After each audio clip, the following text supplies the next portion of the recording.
इला दीक्षित जी आए हैं। भारतीय जनता पार्टी के ये बड़े सहयोगी रहे हैं और बहुत ही पगलाए बौराए थे। देश में झंडा लेकर के भाजपा का बरेली के हर चट्टी चौराहे पर भाजपा का झंडा लेके लड़ रहे थे दूसरों से। इत्तेफाक से पंडित जी हिंदू समाज के सर्वोच्च जाति यानी ब्राह्मण से आते हैं, दीक्षित हैं, बहुत पगलाए थे, बड़ा समर्थक थे ये योगी आदित्यनाथ जी का। अरे यहाँ क्यों आए हमारे पास? यहाँ आपसे मिलने के लिए आज हमारी समस्या उठाई जाए, पब्लिक के बीच में हमारी बात पहुँचे। मुझे और मेरे परिवार को इच्छा मृत्यु की अनुमति प्रदान करने के संबंध में स्वयं से मरना चाहते हैं योगी आदित्यनाथ के भारतीय जनता पार्टी के सरकार में। चंदा उंदा भी देते थे क्या भाजपा को? मैंने 1 लाख रुपए चंदा भी नंबर 1 में दिया बीजेपी वालों को, बीजेपी पार्टी को। और देंगे दीजिए, जो भाजपा को चंदा देता है उसका अर्थी उठ जाता है। आपका यही हाल होता है। स्वीकार कर रहे हैं कि नहीं? हाँ, स्वीकार कर रहे हैं। यह दीक्षित जी का जो उत्पीड़न है वो तमाम भारतीय जनता पार्टी के ब्राह्मण समर्थकों के लिए एक बड़ा नजीर साबित होगा। अरे बाबू साहब जी लोग, आपको तो हम भूल ही गए। आप तो कहते हैं कि पंडित जी लोगों का बड़ा सम्मान किए हैं, नाश कर दिए आप लोग। बाबू साहब लोग, राजपूत बिरादरी के लोग, खाली योगी आदित्यनाथ को मुख्यमंत्री बनाने के चक्कर में नाश कर दिया तुम लोगों ने ब्राह्मणों का। हम तो विपक्ष के रह करके भी पंडित जी के लिए बोल दिया, हालांकि हमारा मन नहीं कर रहा था इनके लिए बोलने के लिए। लगेगी आग तो आएंगे मकान कई जद में, यहाँ सिर्फ मेरा मकान थोड़ो है। नमस्कार, मैं हरीश मिश्रा यानी बनारस वाले मिश्रा जी। वैसे तो मैं पत्रकार नहीं हूँ, मैं एक जन सरोकार से जुड़ा हुआ व्यक्ति हूँ। और सरकारों में जब कोई अत्याचार होता है, दुराचार होता है या कोई प्रताड़ित किया जाता है तो हम उस सवालों पर, मीडिया से पूछे गए सवालों पर जवाब देते हैं। लेकिन कभी कभी बड़ा अंतर्द्वंद हो जाता है, कभी कभी ऐसी परिस्थिति उत्पन्न हो जाती है कि जब जिस मैटर को कोई पत्रकार छूना नहीं चाहता है तब हम लोग ऐसे मुद्दों को स्वयं से बोलते हैं और सरकार और प्रशासन के संज्ञान में लाने की कोशिश करते हैं। उम्मीद करते हैं कि यह वीडियो जब भी कोई उत्तर प्रदेश का ब्राह्मण सब कम्युनिटी से लेकर के और समाजवादी पार्टी से लेकर के कांग्रेस, बसपा और भारतीय जनता पार्टी का तथाकथित हिंदू, जो कट्टर हिंदू कहता है, उसके दिल पर यह गहरी चोट देगा यह मैटर। तो हम तो पत्रकार नहीं हैं। फिलहाल एबीपी न्यूज़ से लेकर के न्यूज़ 18 से लेकर के आर भारत से लेकर के तमाम पत्रकारों के मुंह पर कालिक पोतते हुए यह संदेश आपके बीच में हम जारी करते हैं कि हमारे पास बरेली से, क्या नाम है आपका? सतीश चंद्र दीक्षित। इला दीक्षित जी आए हैं। भारतीय जनता पार्टी के ये बड़े सहयोगी रहे हैं और बहुत ही पगलाए बौराए थे। देश में झंडा लेकर के भाजपा का बरेली के हर चट्टी चौराहे पर भाजपा का झंडा लेके लड़ रहे थे दूसरों से कि आएगा तो मोदी ही, वो योगी जी ब्राह्मणों की रक्षा करेंगे और ब्राह्मणों को भगवान मानते हैं। इत्तेफाक से पंडित जी हिंदू समाज के सर्वोच्च जाति यानी ब्राह्मण से आते हैं, दीक्षित हैं, बहुत पगलाए थे, बड़ा समर्थक थे ये योगी आदित्यनाथ जी का। क्यों आए हैं हमारे पास दीक्षित जी बनारस? हम तो उधर पिछले 5 वर्षों से। अरे यहाँ क्यों आए हैं हमारे पास? यहाँ आपसे मिलने के लिए आज हमारी समस्या उठाई जाए, पब्लिक के बीच में हमारी बात पहुँचे। समस्या तो आपका है जो है, सेवा में महामहिम राष्ट्रपति महोदया भारत यानी महामहिम राष्ट्रपति द्रौपदी मुर्मू को यह आपने दिया है, एक तो एप्लीकेशन इन्होंने दिया है। उसमें लिखा हुआ है विषय में कि बरेली के तथाकथित ठेकेदार जावेद खान एवं भ्रष्ट तंत्र के आतंक से तबाह मुझे और मेरे परिवार को इच्छा मृत्यु की अनुमति प्रदान करने के संबंध में स्वयं से मरना चाहते हैं योगी आदित्यनाथ के भारतीय जनता पार्टी के सरकार में। आज बरेली है, उत्तर प्रदेश, जात के 52 है, बौराई हुई बिरादरी थी। भारतीय जनता पार्टी को जिताने के लिए योगी बाबा को मुख्यमंत्री बना। कहाँ है स्वयं से मरना चाहते हैं भैया? हम तो पिछले 5 वर्षों से ठेकेदारी का काम करते थे। पहले पिछले 5 वर्षों से लोक निर्माण विभाग और जावेद खान ने बहुत प्रताड़ित कर रखा है। लोक निर्माण विभाग के अधिकारियों का नाम है जो प्रताड़ित किया है? हाँ, नाम है। क्या नाम है? एक मोहम्मद मुस्तहसिन निसार हैं, मुख्य अभियंता थे बरेली में। देवेंद्र कुमार मिश्रा हैं, मुख्य अभियंता थे बरेली में। देवेंद्र कुमार मिश्रा, उन्हों को तरस नहीं आई दीक्षित जी? देवेंद्र कुमार तिवारी हैं, मुख्य अभियंता थे बरेली में। तिवारी जी हैं? हाँ, हाँ। वो भी आपको लपेट लिए? हर्षरूप सिंह थे, एक अनिल राणा है। हर्षरूप सिंह, हाँ। बाबू साहब, उनके अंदर भी आपके अंदर हिंदुत्व नहीं दिखाई दिया? एक अनिल राणा हैं, राणा साहब मतलब बाबू साहब। एक हेमंत जी हैं, ये सब लोकायुक्त की जांच में दोषी पाए गए। इन पे 17 आरोपों में दोषी पाए गए ये लोग। इनने हमारे टेंडर को 4 बार निरस्त कराया।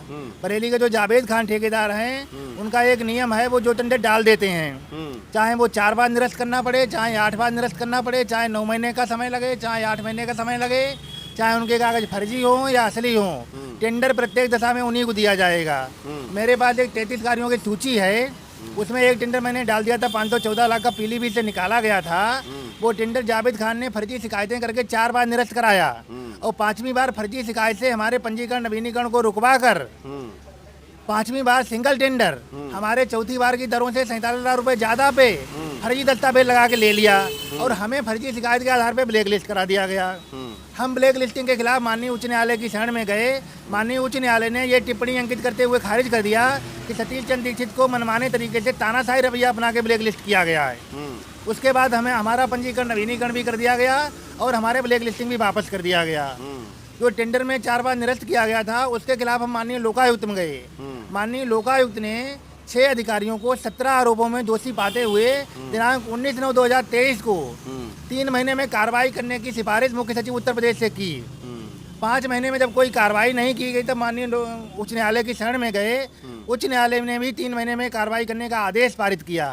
तभी जावेद खान ने एक फर्जी शिकायत कराई और उसी फर्जी शिकायत के आधार पे हमें 21/6/2024 को ब्लैक लिस्ट करा दिया। किस थाने में कराई? FIR कराई थी बरेली में, थाना बारादरी में। बारादरी में? हाँ।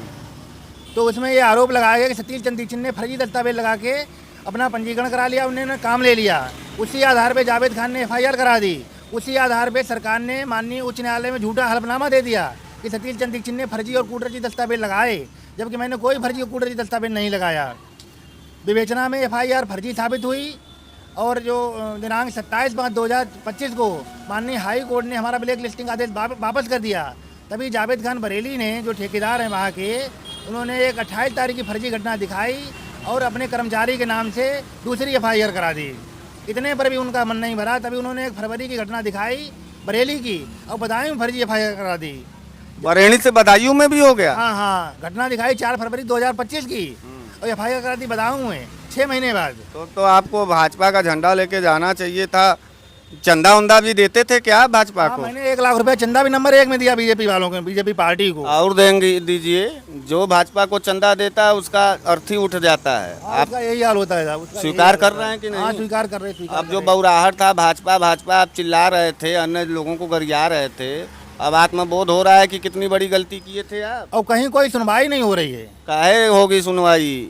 योगी आदित्यनाथ जी ब्राह्मणों का कोई सुनवाई नहीं करेंगे तो और कुछ कहना चाहेंगे? जावेद खान ने वर्ष 2019 में फर्जी दस्तावेज करा के अपना पंजीकरण करा लिया और उस अवैध पंजीकरण से करोड़ों रुपया सरकार का लूट लिया और इन्होंने कम से कम 200 कार्यों के टेंडर। अरे जावेद खान तो करबे करेगा। ये जान के बहुत खुशी हुई कि कम से कम योगी आदित्यनाथ जी के सरकार में कोई एक मुसलमान इतना बड़ा दबंग मिला, मुख्तार अंसारी से भी ऊपर, कि वो उसके सामने सभी पंडित जी जो अधिकारी हैं, बाबू साहब जो अधिकारी हैं, सब दंडवत नजर आए। नाम तो बहुत अच्छा था।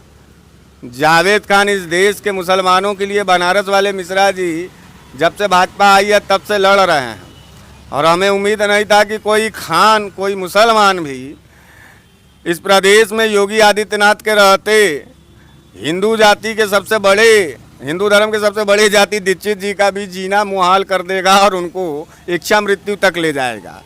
तो ये तो करारा तमाचा है हिंदुत्ववादी वाले विचारधारा पर। मुझे हंसी इसलिए आ रहा है क्योंकि मेरा भाई साहब से कोई संवेदना नहीं है।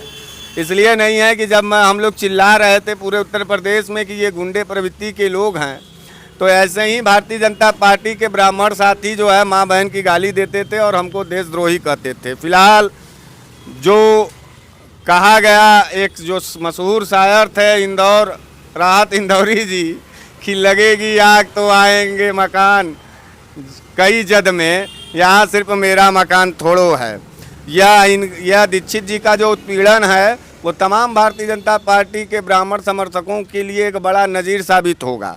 फिलहाल दीक्षित जी, मैं आपके तरफ से भारतीय जनता पार्टी के ब्राह्मणों और समर्थकों से कहना चाहता हूं कि अगर बहुत बड़े ब्राह्मणवादी थे, बहुत बड़े हिंदूवादी हो, तो जाओ, तुमको आज ये चुनौती है कि यह दीक्षित जी को, सतीश चंद्र दीक्षित जी को न्याय दिला दो अपने हिंदुत्व वाले सरकार में, योगी आदित्यनाथ में। और जितने उत्तर प्रदेश के भारतीय जनता पार्टी के ब्राह्मण समर्थक और नेता हैं, कम से कम ये वीडियो अपने वाल पोस्ट पे लगावें और ये बतावें कि लाइन खींच करके ब्राह्मण और हिंदुओं के लिए लड़ने वाली भारतीय जनता पार्टी का एक एक ब्राह्मण के सवाल के लिए लड़ेगा, मरेगा तो मर जाएंगे का जी, परिवार सहित। हम मरी जाएं, जब न्याय नहीं मिलेगा तो क्या करेंगे। देखो भारतीय जनता पार्टी वालों, एक हिंदू मरने के लिए खड़ा है, वो भी दीक्षित जी, पंडित जी हैं।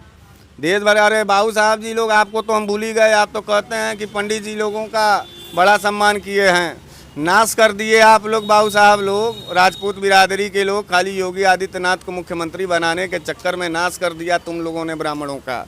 आओ तैसा अभी पंडित जी का जो है तैसा देख लेना।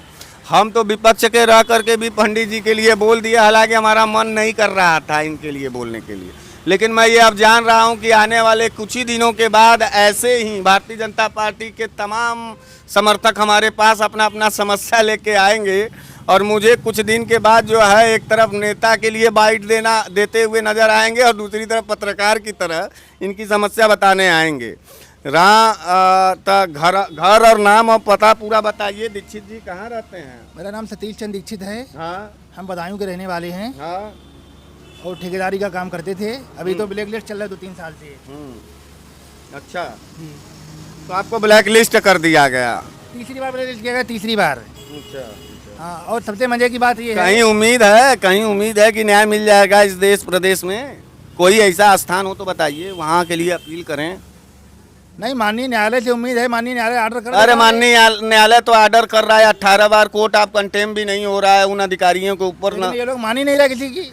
ये देखिए कितना बड़ा दुर्भाग्य की बात है, जहां कानून की स्थापना करने का दावा करते हैं वहीं सुप्रीम कोर्ट और हाई कोर्ट के आदेशों की धज्जियां उड़ाते हुए ये सतीश चंद्र दीक्षित जी के मैटर में तमाम लोकल जो अधिकारी हैं वो आदेशों पर थूक रहे हैं हाई कोर्ट के और अपनी मनमानी कर रहे हैं और ठेकेदार को लगातार बढ़ा रहे हैं। कोई व्यक्ति अपने से मरने का निर्णय नहीं लेता, ये बड़ा ही साहसिक कदम होता है और बड़ा ही जब दुख में वो हो जाता है, जब वो टूट जाता है, तब कोई आदमी इच्छा मृत्यु मांगता है।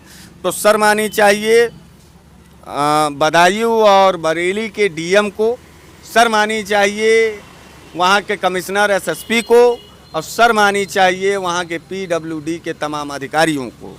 फिलहाल दीक्षित जी, देखिए मैं बहुत बड़ा नेता और बहुत बड़ा पत्रकार तो नहीं हूँ, लेकिन आप हमारे पास आए और हम आपकी बातों पर हम लोग विचार विमर्श किए। हमको लगता है कि यह बात ज़रूर हमारे आईडी पर लगेगी और तमाम लोग सुनेंगे। तो अगर आपका इजाज़त हो तो हम अपने लोगों से कुछ निवेदन करें। हाँ, करें सर, करें। देखो भैया, ये भाजपा के नेता थे, कार्यकर्ता थे, भाजपा के लिए पगलाए थे, आज बेचारे इच्छा मृत्यु के लिए रो रहे हैं।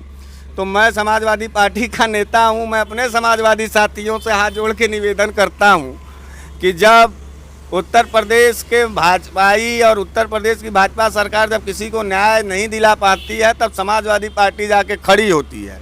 तो समाजवादी पार्टी के नेताओं तक या कार्यकर्ताओं तक अगर ये वीडियो जा रही है तो वो इनके ऊपर इतना कृपा करें कि यह वीडियो अपलोड करके अपने अपने आईडी पे लगा करके इनके बातों को पूरे उत्तर प्रदेश सहित महामहिम राष्ट्रपति तक पहुंचाइए और उनसे कहिए कि ये आदमी जो पंडित जी हैं मर जाएंगे अगर इनके साथ न्याय नहीं होगा। यही बात कहना था आपको? जी जी जी, यही। और कोई बात कहना है? नहीं, और कोई बात नहीं कहना है। हाथ जोड़ के निवेदन कर दीजिए लोगों से। हाँ, सभी को नमस्कार, मेरा बहुत बहुत नमस्कार सभी के लिए। निवेदन करिए कि हमारा साथ दे दीजिए। हमारा सभी भाई बंधुओं से निवेदन है, इस संकट की घड़ी में हमारा सभी लोग साथ दें। बहुत बहुत धन्यवाद।